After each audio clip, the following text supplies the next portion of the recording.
Hello everyone, my name is Preston Dennett, and thank you for joining me for a new episode of UFOs and the Paranormal. I have a very special episode for you today. It's all about one woman's lifelong experiences with extraterrestrials. I call this episode Alien Rescue, the Onboard UFO Encounters of Patricia Cates. Patricia reached out to me. She's had so many experiences. She really wanted someone to talk to about it. She was getting older and really wanted to share her story before it became too late. Her encounters began at a very young age and involved the full range of UFO encounters, including, of course, sightings, but face-to-face encounters with humanoids, missing time, and quite a few fully conscious onboard UFO encounters. She has not used hypnosis. I've talked to quite a few people, and she is just one of a handful of people who have what I call fully conscious UFO encounters, though it did take her some time to reach that point. She's also had a lot of really unusual and powerful paranormal experiences, which of course is more the rule than the exception when it comes to UFO contactees. But she's a terrific lady, very intelligent, has a wonderful sense of humor, and I'm just so honored that she reached out to me to share her case. So that's what I'd like to talk about with you today. Her case, I think, is typical in some ways, but also has some very unusual elements that I honestly haven't heard before or since. I think it's an important case, and I'm just really excited to share it with you today. Now, like most contactees, her experiences began in very early childhood. So I'm going to start her story with childhood experiences, which include face-to-face contact with ETs, some really amazing experiences with animals, missing time, and actually what appears to be a healing event. So I call this first segment, I thought it came from the circus. That's a direct quote from Patricia. It's really interesting because often people will have an encounter and they really go through what J. Allen Hynek calls theory escalation, trying to figure out what they're seeing because it's literally completely alien to their worldview. Now, Patricia Cates was born in 1943 and grew up in Key West, Florida. And one day when she was about 4, maybe 5 years old, her grandparents took her to the circus. This was an event that she enjoyed immensely. But that night, while she was staying with her grandparents, she went to bed in a second-story bedroom, and looking out the window as she was falling asleep, she was shocked to see a pale, gray-skinned being, bald, with large dark eyes staring at her from outside. As Pat says, "I saw a gray. I thought something followed us home from the circus. It was watching me. No communication, just watching me." Now, of course, at the time, she did not know it was a gray alien. In hindsight, she figured out that that's what she was looking at. But she really had no idea. And after it disappeared, she ran downstairs and told her grandparents. They immediately took her back upstairs and pointed out that this was a 2-story house and that she was on the second floor, and that there was no way she could have seen anybody, and that it must have been her imagination. So yeah, now in hindsight, Pat realizes what happened, but back then, with no reference for what she had seen, she didn't know what to think. The only thing she knew for sure was that she hadn't imagined it. Now the next incident that was really unusual, I call the mouse. Like many contactees, Pat reports an amazing connection to animals, and when she was just a little girl, she was outside one afternoon and saw this tiny little mouse hiding under the neighbor's house. And I'll just let Pat describe what happened next. As she says, "So, I put my hand out and I made it come to me and get in my hand. I told it I wouldn't hurt it. You know, like they tell us, I won't hurt you. I'll put you back. He came and got in my hand, swear on the Bible. I took it home and put it in an 8-cup measuring cup that my mom let me have, that was glass, and she said, 'Don't break it.' And I put some cheese in it, and I carried this sucker around for an hour or two, and it wasn't happy, so I took it back. And I was putting it back under the lady's house when she said, 'What are you doing under my house?' And I said, 'I'm putting your mouse back.' Well, she went ballistic on me over the mouse thing. And I thought I got caught because I wasn't supposed to make things come to me, and I didn't do that again. An amazing event and one of many unusual animal stories that Patricia has had. And here's another one, which I call a miraculous healing. Quite a few contactees report healings, and Pat had one when she was very young. It was about 1 year after this mouse incident at age 6 that Pat started to feel weak and ill, so her mother took her to the doctor. The diagnosis was devastating. Pat, the doctor said, had leukemia. Now, the worst part for Pat were all the needles and constant blood tests. She hated it, naturally. But strangely, right when she was about to begin treatment, the leukemia spontaneously disappeared. The doctors were totally unable to account for this because Pat had been very sick and all the tests were positive for leukemia. But 3 weeks later, she was perfectly healthy. Now, Pat's family assumed that there must have been some sort of miraculous healing. Nobody could explain it. And now that Pat was well again, nothing more was really thought about it. But again, looking back in hindsight, Pat wonders if perhaps the ETs had a hand in her healing, because she would later experience some incredible healing events from them. Now, moving along, she also had an incident involving missing time. It was just a few years later when Pat was about 7 or 8 years old, and she was playing in the woods across the street from her home. This is something she had done many times, but on this particular occasion, something very strange happened to her. As Pat says, "All I remember is everything lit up, the woods lighting up. It was a couple of hours later I went home. I didn't know what happened to me. I thought I had seen God or something." Again, she really had no way to interpret this. She had no idea. Only again in hindsight did she realize, oh my gosh, I had missing time. There was this bright white light. It shows all the signs that this was probably a missing time event and could very well have been an onboard encounter, though she has no memory of this. Again, as we see, UFO contact begins at a very early age.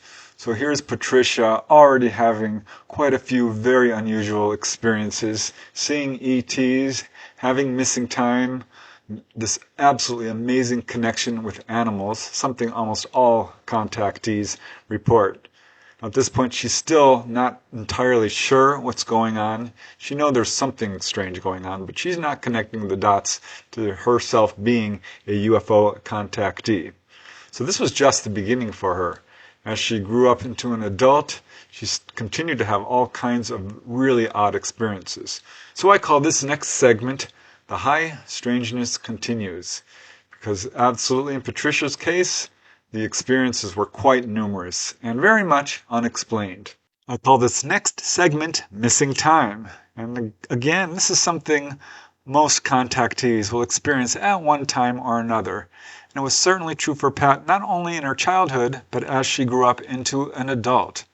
Before long, Pat was out of school and out on her own, and she began working as a cocktail waitress at the Miami Hilton Hotel.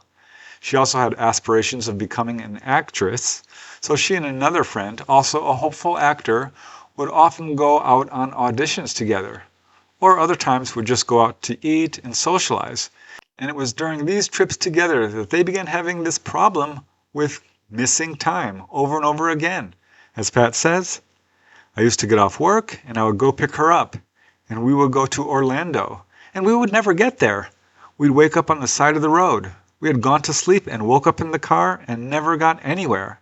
That used to happen quite regularly, a half dozen times. We kept saying, we're not having any fun. Now at the time, the idea of missing time was a completely foreign concept to her. She had no idea what it could mean, and despite her childhood encounters, she was still not connecting the missing time incidents to UFOs. As Pat says, if you had told me back then that there were aliens and UFOs, I would have thought you were crazy. Now, like many contactees, Patricia also has had a lot of psychic experiences. And I call this next segment Patricia's Predictions. She had quite a few predictions of future events. This happened over and over again. For example, on March 28, 1969, President Eisenhower passed away from congestive heart failure. Years earlier, he had suffered a series of heart attacks. And it was shortly after this that Pat was listening to the radio and heard the tragic news.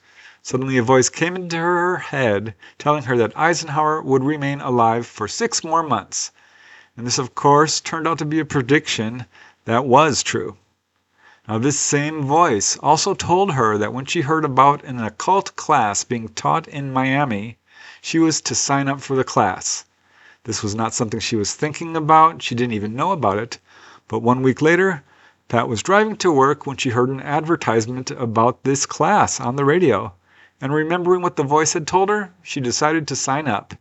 And to her surprise, this class opened up a whole new world for her. Another incident, in mid-June of 1969, Pat's now 26 years old, she had this very vivid dream that a plane was going to crash on 36th Street in downtown Miami. In fact, in the dream, she was actually in the cockpit with the pilot and co-pilot and watched the whole accident happen. As she says, "I watched it as it blew up." Now again, at the time of this incident, she was still working as a cocktail waitress at the Miami Holiday Inn, and she mentioned this event to her coworkers and actually warned them to not go anywhere near 36th Street. But as Pat says, they teased the crap out of me. And then a plane crashed on 36th Street. This accident happened on June 23rd, 1969. You can see the photos here of this devastating accident. It was a DC-4 cargo plane, and 11 people perished in this accident. It was a big deal. Another prediction that she had, she warned her friends about a hurricane hitting the Carolinas, and sure enough it did. On another occasion, she warned about an earthquake coming to Miami, and 2 weeks later it happened. So by this time, Pat was beginning to get used to all these psychic events. Another major one happened one evening while working at the hotel bar. A man came in and sat down. At that time, Pat was looking through a deck of tarot cards that somebody had given her, and the man saw her and asked her, "Why don't you read my fortune?" And Pat told him, "I don't know how to use tarot cards." But as she said that, suddenly the name Margaret popped very clearly into her head, so she turned to the man and said, "Who's Margaret?" The man looked surprised and said, "That's my wife." Immediately, more images flooded into Patricia's mind's eye, and she told the man, "You've got 2 little boys. One of them fell off a stone wall and hurt his knee, but he wasn't hurt bad." Now the man confirmed this, and he was impressed, so he decided to test her ability and asked her what he had just received in the mail. And Pat replied, "Boxes and boxes of paper from somebody named Martin." She had no idea what this meant. She was simply relaying the information that popped into her mind. But again, the man was impressed and said, "Martin's my boss." And he explained that he worked at Eastern Airlines, and at the time they were installing computers, which involved a lot of paperwork, and he had in fact just received these boxes. So there was a lot of occasions like this. Another one involved a man who had come into the bar, and there was this ghost standing behind him. Pat could see it clearly, just like a living person, and it was his aunt, and she wanted to relay a message. And before Pat could stop herself, she began to berate the man for stealing his aunt's inheritance, and then described his aunt in detail. This freaked the man out, naturally, and he fled the bar. Another weird event occurred one evening. Pat had a dream that a crazy lady stabbed her in the back with a pair of scissors. The next day she was driving to work. She stopped at an intersection when suddenly somebody hopped into the back seat of her car. And to her dismay was this same crazy lady from her dream. The lady asked Pat to drive her to the bus station. So Pat decided to do this, being very careful. She then dropped this lady off and immediately called the police, who apprehended the woman. And she learned that this woman was an escaped inmate who was in fact armed with a pair of scissors. It was just one event after another like this. One day she was driving home and a voice yelled, "Stop!" At that moment, a vehicle ran the stop sign of the intersection, moving at high speed. She had a lot of weird coincidences and synchronicities. For example, one time she got on an airplane, and who should be sitting next to her? None other than the abduction investigator, Bud Hopkins. She had this weird penchant for running into famous people. She met Anthony Quinn, Milton Berle, and several others. So there were all kinds of these weird psychic events and synchronicities happening to her constantly. As you can see, synchronicity is playing a big part in Patricia's life experiences, and we see that a lot with contactees. These incredible synchronicities happen. And of course, psychic abilities. Again, that's more the norm than the exception. Almost all contactees have a wide variety of paranormal experiences, and that's certainly true with Patricia. Now, I call this next segment More Encounters, More Strange Experiences. Because as we will see, contact is more than just being taken on board and physically examined. There's a lot of high strangeness involved. That's absolutely true in Patricia's case, especially with this next event. One of Patricia's weirdest contacts I call the gray alien in the pinstripe suit. One evening, while taking the psychic occult class, which was scheduled during night hours, she finished the class and came home at a late hour, and as she went inside her home, she was surprised to see two small beings. Each had round eyes, a small mouth and a nose, and a big elongated skull. They were typical grays. As Pat says, they couldn't pass for human. One was light-colored and the other was a lighter gray or tan, and if I tell you what it was dressed in, you're going to think I'm crazy. It was dressed in a roaring 20s kind of zoot suit. It was trying not to scare me. I looked at it, at the outfit. I knew it was projecting what it was wearing because it was trying not to scare me. And although this tactic was bizarre, she says it worked like a charm. As Pat says, I wasn't scared of it, and it asked me to do a favor. Swear to God, it said, when I went to the class next week, it told me to tell the teacher that I had seen it. So Pat called this being Mr. Buttonnose. It was a nickname. She gave it this nickname due to its appearance. So when she went to class next week, she told the teacher. To her disappointment, he reacted in a kind of nonchalant way, saying that yes, he knew about these beings, but didn't say anything further about it. Pat loved this class. It changed her life. She made some great friends in this class, and for the first time, she felt like she had found a group that she fit in. It was during this time that she had a series of past life dreams. She remembered being a servant in one life, which ended in an accidental drowning. In another lifetime, she was a Chinese soldier who died in a war. She remembered several lifetimes as priests and nuns.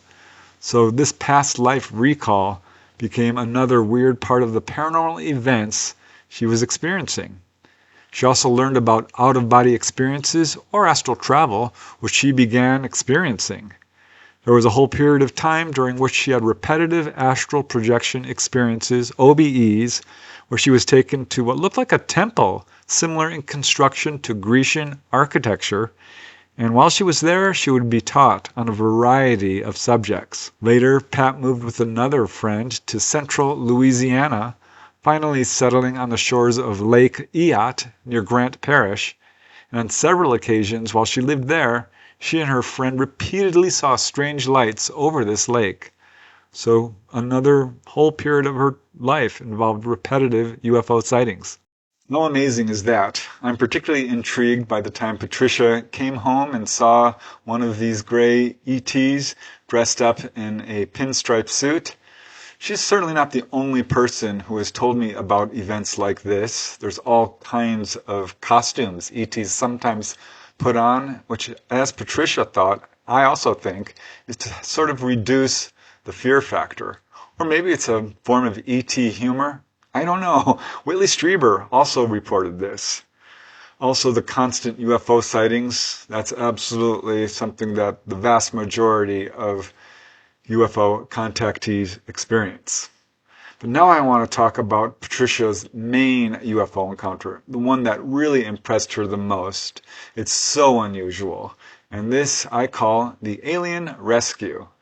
She was a participant in a very unusual event that apparently saved the lives of thousands of people. There are many cases like this of ETs healing people and rescuing them, but I've never heard of an event on this massive of a scale before. I think you'll find it absolutely amazing. Pat's next experience was absolutely astonishing. I call it ETs Save the Lives of Thousands After a Volcanic Eruption. It was on the evening of November 13, 1985 that Pat went to bed early. She had only been asleep a short while when she suddenly woke up, and to her surprise, she was no longer in bed.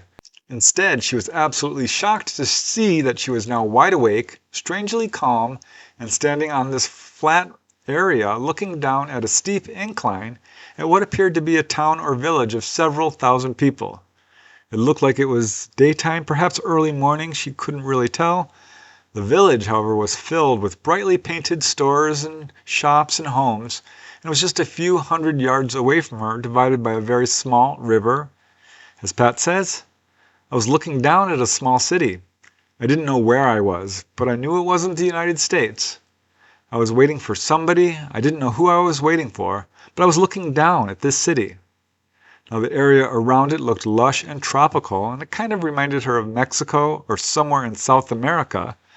Suddenly she noticed this Mesoamerican-looking man, about 5.5 feet tall, with tightly curled black hair, dark skin, approaching her from behind. And turning around, she saw this gigantic, circular metallic craft. As Pat says, it was a couple of ridges from me. It had a big 100-foot wide ramp going down on the left side and was really bright. She immediately noticed several other human-looking beings and some tall, skinny grays. They were all walking around the base of the ship, apparently making sure that the ground was stable. That was her impression. Now the short, dark-skinned man who was next to her, Pat now believes he was probably an ET. He began to lead her down the mountain and into this village. It was just a short distance, and somehow Pat was made to understand that she and this man were on a mission to retrieve certain people from this village. As Pat says, some kind of disaster was ready to happen, but I didn't know what it was. We went down across the little stream to this store. We went up the stairs on the side and woke the people up, a man and a woman. They had a brand new baby a few weeks old, and another child about 3. And we took them with us. And then we went about getting other people and bringing them back to this UFO. We gathered many people, and they were filling the bottom area of the UFO with people that they wanted from this city. I was in the lower part of this thing.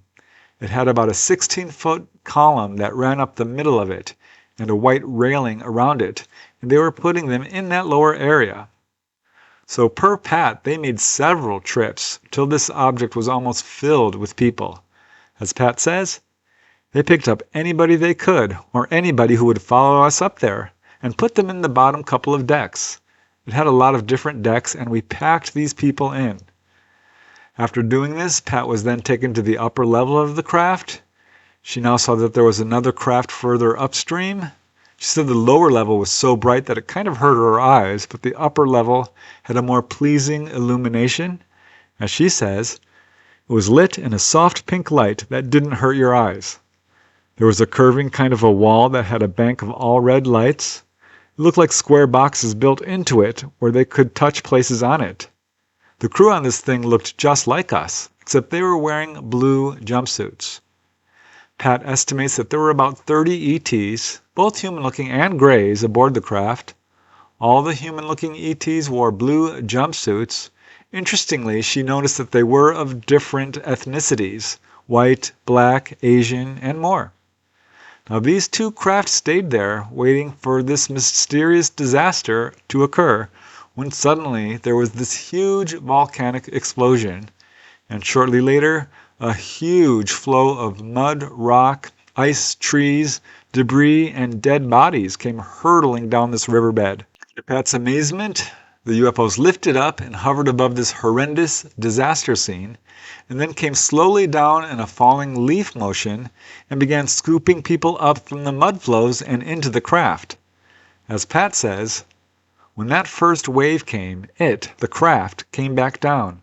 It changed the shape of the metal on the outside of this thing so that people who made it there could actually hold onto it.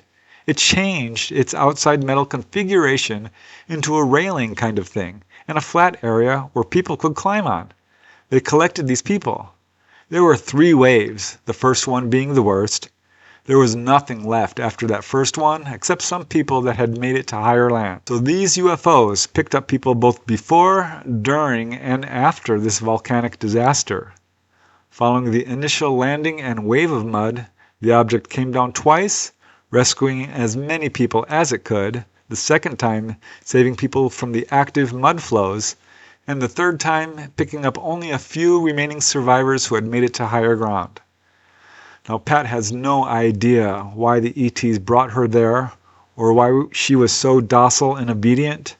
The people who were being rescued were also very obedient, following Pat and the ETs without question. It was clear to her that for some reason she had been chosen to help rescue people from the volcano. As Pat says, "They followed us back like sheep. Nobody put up an argument. They picked up thousands of people between the 2 of the UFOs." At some point during the experience, Pat was exploring the interior of this craft and wandered over to this central column. She saw a small concavity in the column and reached out to touch it. And as Pat says, "When I did touch it, it shocked the crap out of me." She was immediately approached by one of the ETs, a black woman, who told her to go ahead and touch it again. Pat refused, and the woman insisted, and Pat told her, "It's not my job, and if it's not my job, I'm not going to do it."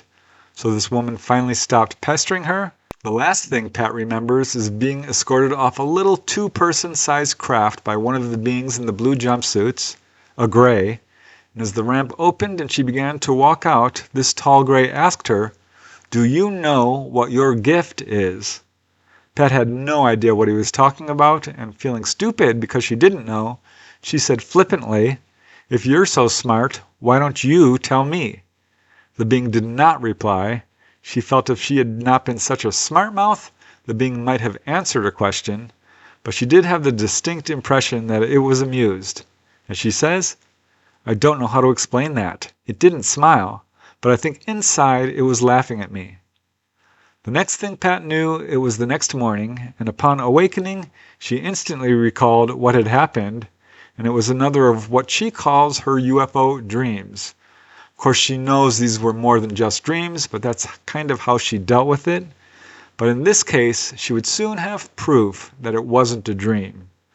It wasn't long before this that she got confirmation. That morning, she called and told her best friend about this incredible, quote, UFO dream, and her friend was confused and asked her, "What do you mean, again?"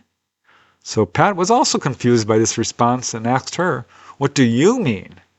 And her friend explained that Pat had actually called her yesterday morning reporting the same exact dream. And didn't she remember this? And why was she repeating herself? Pat had no memory of this at all. She only remembered the one dream from that morning. But her friend says, "It doesn't matter. Hang up the phone. Go and turn on the news." So Pat did. She went to the television and turned it on. And it was to be one of the biggest shocks of her life. In fact, several of the channels on the TV were covering the same story. The Nevado del Ruiz volcano in Colombia, South America, had just erupted, completely obliterating entire villages over a very wide area, covering them in feet of mud and killing an estimated 23,000 people. The village Pat had seen was called Armero and was in the direct path of the volcanic flows. In fact, 85% of the town was buried, 200,000 people were made homeless, and this remains one of the top 4 deadliest volcanic eruptions in world history. Seeing this was very stressful for Pat. She actually burst into tears because as she watched this footage, she recognized the area and the disaster scene. She had been there. Her UFO dream wasn't a dream at all. Clearly it had really happened. And she was very curious what had happened to all these people, because it was clear that they could not have been returned to Earth. As Pat says, "It truly upset me. It was horrid. This wall of human beings, houses, dead animals, huge chunks of ice bigger than a house. I never wanted to look. It really disturbed me, all those dead people. It was horrible, terrible, so much death. All of this came down and took those cities right off the planet. And they, the ETs, took thousands of people, and they weren't bringing them back. And who would miss them? So yeah, this was so stressful for Pat that this began a search for help. She was in shock. She was so shaken up that she ended up going to a therapist, and she spoke with him for some time before revealing the source of her anxiety, this experience. And to her surprise, the man explained that he had worked as a psychiatrist for the Pentagon for his entire career, and that he had heard many similar stories of UFOs. She got along really well with the therapist, and the visits were definitely beneficial to her. But before long, it became clear to her that he was actually benefiting more from their visits than she was, because he had this biofeedback machine in his office, and she repeatedly impressed him with her ability to make the readout go down to 5 or lower, or sometimes even 0. So he was testing her constantly and asked her, "How do you do that?" And she replied, "I don't know." So he was really much more interested in her abilities than in helping her at some point. Another time she had an out-of-body experience and she found herself at this therapist's home. The therapist's wife was screaming in pain. So Pat woke up, and even though it was only 5 a.m., she called him up and told him, "You need to take your wife to the hospital." And he answered the phone and said, "Oh, Pat," not even questioning how she knew this, "hang up the phone, we're on our way." During another session, the doctor asked her to read his aura, which she did. On another visit, she informed her doctor that his office manager and her son, who he had just hired, were embezzling funds from his company, and she told him it was about $30,000 so far. At her next appointment, her therapist revealed that of course she was right. He had just fired them both. And it was during one of their last meetings that he admitted his own belief in UFOs and the paranormal, and that he said in his work for the Pentagon, such subjects often came up. So Pat stopped visiting the therapist at this point, but she continued to have all kinds of precognition and more predictions of disaster. More psychic events continued. For example, on July 16, 1987, Pat had a very vivid dream about a bus filled with school children plunging into a river. The next day, the Guadalupe River in Texas experienced a flash flood. A school bus filled with children plunged into the river. Tragically, 10 of the children perished in this accident. As you can imagine, this really freaked her out, and it really made her question why all these events were happening to her. As Pat says, "Why do I wind up at disaster sites?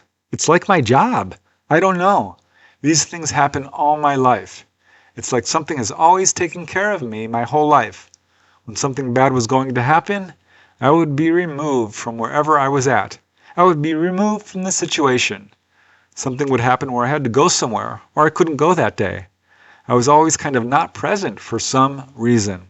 By now, of course, Patricia was fully aware that she was a UFO contactee. And yeah, her experiences have been largely beneficial, but as you can see, also quite stressful.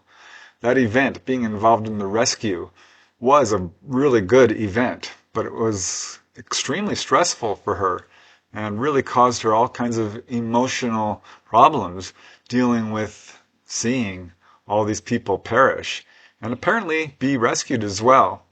I mean, it was a big deal for her and really was the motivation for her to start seeking information and help with this subject. And I'm glad she got confirmation that this was a real event, but even that brought more stress. And I think, like many contactees, and frankly anyone who has predictions and precognitions, that's another added level of stress. And she has a lot of questions about that. All I can say is that this is normal for contactees. Precognition, seeing ghosts, recalling past lives, all of this stuff is part and parcel of the UFO experience. So I call this next segment Patricia's Secret Life. Because yes, she was now fully aware that she was a UFO contactee. And like most contactees, this is an ongoing thing. This becomes a part of their life, a normal part of their life. and she continued to have some really profound onboard experiences. One of Pat's most amazing encounters is when she was healed by the aliens. It was an encounter which she remembered almost entirely. She had come down with pneumonia, and it worsened to the point where she was laboring for each breath. Pat did have a dread fear of hospitals and really didn't want to seek medical treatment, but finally realizing her life was in danger, she went to see the doctor, and she was diagnosed with Legionnaire's pneumonia, and the doctor gave her penicillin. The doctors were surprised that she was still alive. Her condition was that serious, and they told her, "You should be dead." So they gave her this penicillin, but her condition wasn't improving, so she was put in the hospital and given an IV. They gave her a battery of blood tests and x-rays, and after a short stay in the hospital, she was sent home to continue her recovery. The hospital called her shortly later and said that the hilum of her lungs were enlarged, and they suspected that she actually had lung cancer. They really wanted her to return for further tests and a biopsy and possibly surgery. Needless to say, Pat was extremely upset, and of course she didn't want to have any surgery. But it was about 1 week later when the Greys arrived, and as Pat says, "I woke up floating out of bed with them." She immediately found herself lying on a table in a round room with a very bright light. The ETs told her telepathically, "Don't be scared, we're not going to hurt you." And as Pat says, "They always say that, and they never have." So I opened my eyes and I'm lying on a table. There's a light hurting my eyes. She could see that there were 6 Greys surrounding the table, 3 on each side, and one of them spoke to her telepathically, saying, "The problem is in your right lung. It is potentially serious, and we're going to fix it." Now Pat felt immediately concerned. She thought to herself, "This isn't even a hospital. How sanitary could it be?" So she just closed her eyes and tried to relax. She opened her eyes, and the being told her to breathe in, and as Pat says, so I took in a breath. It was like being in a swimming pool and sucking up a whole bunch of water up to my nose. And I went ballistic. And she sent out a telepathic message to them. "You didn't fix anything. You're hurting me." And one of the tall Greys said, "Be quiet. That's enough out of you." And the next thing Pat knew, it was morning. Her best friend, who knew of her condition, insisted that Pat go to the hospital and at least get an x-ray, so Pat agreed, and as she says, "I went in there and it was gone. Nothing was there." Pat was incredibly relieved, and of course she now believes the ETs cured her. As Pat says, these beings are very tall and skinny, long fingers, little tiny nose, little wannabe mouths, long necks, really light skin. They're not frightening to me. I'm not scared of them. I have never been scared of them. So that was one of several healing events, actually, and it wasn't long before she had more onboard experiences. The majority of Pat's encounters have been very positive and benevolent, though she does admit that some of them have been frightening. During one of her encounters in her mid-40s, she was taken on board to an observation deck looking down on the Earth from an extremely high altitude. Pat, who suffers from an intense fear of heights, was not happy about this. As Pat says, "I do not like heights. We were standing on an observation deck, and I was about to puke and shit at the same time. There was a Grey on each side of me, but I couldn't turn my head and look. I couldn't move. All I could do was look straight ahead and down at what they were showing me. But they were showing me the Earth with no water left on it. It was like a coming preview of this planet. I don't know how we could get rid of all the water." On another occasion, Pat found herself on board a craft and was taken to what was apparently the control room. And looking through a screen or window, she saw that they were hovering over New York City. Suddenly, without warning, in less than a second, the craft was now hovering over Los Angeles and then zoomed back over New York. This really impressed her. This was clearly a display for her benefit, and she asked them, "How do you do that?" So the Greys did it again. In the blink of an eye, they went to Los Angeles, hovered for a few seconds, and then snapped back to New York. And one of the Greys asked her, "Do you understand?" And she told them, "Yeah." She started thinking of Star Trek and the transporter beam and told them, You can disassemble all the elements and reassemble them.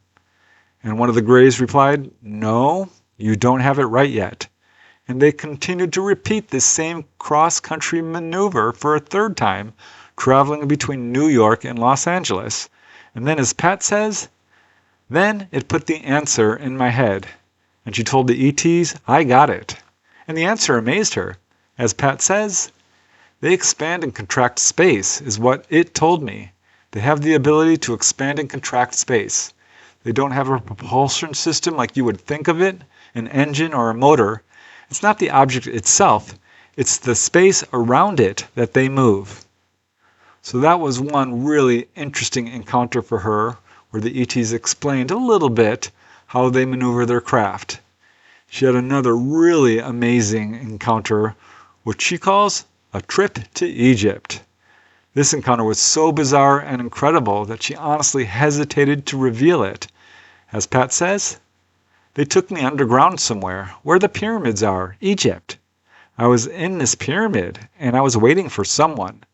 I'm down at the bottom of a ramp, and this woman shows me a being, one of the tall, skinny ones. It was tall and slender, big eyes, big head, long body. It walked down the ramp to where I was, and I thought how beautiful it was when it was walking down. It was an awesome, beautiful being. When it got down there, I looked into its eyes, and I had this horrible embarrassment. I couldn't tell what was me and what was it. It was like I couldn't separate what was me and what was this being. It was really confusing. I couldn't tell the difference between me and her. It was like we were the same person, and I felt horribly embarrassed." So the beautiful tall Grey proceeded to lead Pat down a corridor into this very large subterranean chamber. And as Pat says, it opened up into this big cavern, like a big monstrous cave, almost an underground city. The floor was covered in these 6 by 6 foot beautiful burgundy tiles. There was an opening across that cave, and you could look down on a city. The being led her across the tiled chamber to an opening and into this underground area, and as Pat says, there were lots of UFOs down there. There was other stuff there, and there was a huge column made out of crystal or glass. It had like caged lightning in it, like a power source. I got further down to the ground level. Now as she's standing there next to this Grey, suddenly one of the UFOs rose up. There was a loud bang as it dove directly into the rock wall. And Pat shouted out, alarmed, "It crashed!" The being standing next to her told her, "What is an obstacle for you is not an obstacle for us." It was at this point that Pat realized that the craft had actually moved directly through the solid rock out of that secret chamber. And she doesn't remember anything else after this. But as she says, this was somewhere in the desert, in Egypt. I know what that sounds like. So she's had several of these onboard encounters. And finally she had what she calls the last encounter. It was sometime in her mid-50s. She had gone to bed one evening and, as usual, woke up on board a UFO. As Pat says, it was huge inside. And along the wall it had these tables and seats. And they said, "Go sit." So that's what I did. I had to pee, I was thirsty, but it said stay, so I was not moving. Suddenly 3 small, what she perceived to be female Greys entered the room, and as Pat says, these things were short. They looked almost like mongoloid children. They were short, a light gray color, and stickily built. They didn't have any hair. Now, to Pat's displeasure, despite all the empty areas that they could have sat down at, they came over directly to her and sat down right next to her. And she turned to them and told them angrily, "Do you know how rude that is? This whole place is empty. Of all the places where you could sit, you had to sit here? I'm already scared of you people. There are other spots. This is my spot." These 3 little Greys seemed to be amused by her reaction and told her, "But you're sitting in our spots. At this time each day, this is our spot. You are in our spot. We are not in yours." So Pat didn't continue to argue when the Greys told her, "We have something to do." They proceeded to tell her that they were working on communications on the craft, and they led her over to what Pat describes as, quote, a computer screen kind of thing. And the Greys instructed her to, quote, look at it. So Pat looked at the screen, and although the Greys didn't speak, she somehow knew exactly what they were doing. As Pat says, I felt like they were recording everything that I had ever looked at, said, thought, or anything else that was in my brain. I felt like they took every thought, every experience, everything I have ever experienced on this planet out of my brain. It's like they made a carbon copy, a backup disk. I felt emptied. I'm sure they could spit out another me somewhere if they wanted to. They never explained anything. They're about taking care of business, whatever their business is. The entire experience, as far as Pat can remember, lasted only a few moments. And as she says, they stayed for a short time and then they left. She doesn't remember anything after that except waking up the next morning. And this was to be her last onboard encounter. She kind of jokes that since the ETs now have a complete copy of all her memories, they no longer need the original. But this wasn't the end of her unusual experiences. She continued to have a lot of high strangeness. These include, of course, many psychic experiences. For example, one night in 2009, she had a dream that she was talking with her childhood friend Mike, only now he was all grown up. He was sitting along the edge of a spring, and she saw that there was blood on his leg. And as Pat says, he told me that he had gotten married and had a baby, and he told me that he had drowned. And he wanted me to tell his wife that he was sorry to leave her by herself to raise the kid.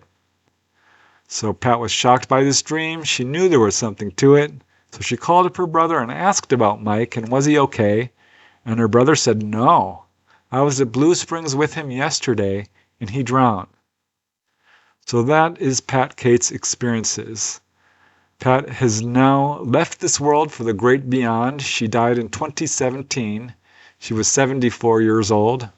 Dealing with her encounters has had its challenges, but after it was over, she looked back on her experiences with restrained emotion. As she says, I make it like this is a little thing in my life, but it's not a little thing. It's just best to deal with it like it's a little thing. So there you go. That's the story of Patricia Cates. I'm absolutely honored that she shared her story with me and frankly with all of you as well. It's such an important case. It really illustrates the pattern I see so often with many contactees. It starts out to be very frightening, confusing, and traumatic, but ultimately there's a silver lining with a lot of these experiences. It woke Patricia up to a much wider universe. She also experienced this amazing psychic abilities. And for her, she was glad to have contact ultimately. Yes, it was a little bit of a burden, and she explained that, I think, very clearly. But I am absolutely amazed by her encounters. And I think her encounters, her case, has so much to teach us. If you'd like to read more about Patricia Cates' experiences, her story is published in my book, Onboard UFO Encounters, which is available on Amazon. There are a lot of people who are having these kinds of events. Most don't talk about it, so I'm really amazed at her courage with coming forward.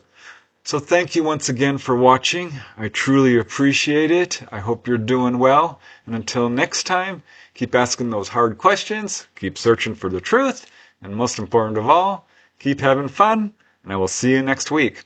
Bye for now.